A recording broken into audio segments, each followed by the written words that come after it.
हेर्नुहोस् है साथीहरू, बच्चाहरूलाई युरोपमा कसरी गाडी कुदाउने, कसरी पार्किङ गर्ने, कसरी बोलेको ठाउँ कुदाउने नकुदाउने, ट्रेन आउँदा कसो गर्ने, ग्यास स्टेसनमा कसो गर्ने, पेट्रोल पम्पमा कसो गर्ने भनेर सबै सिकाएको छ।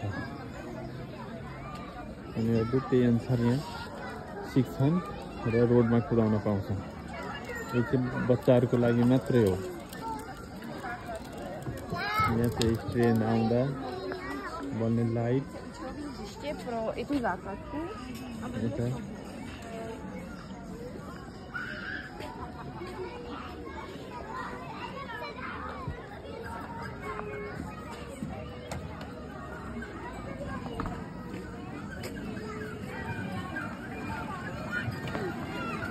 Petrol pump,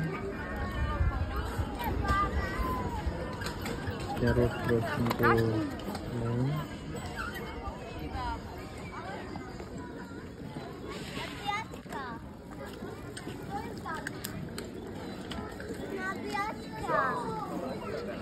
zebra crossing.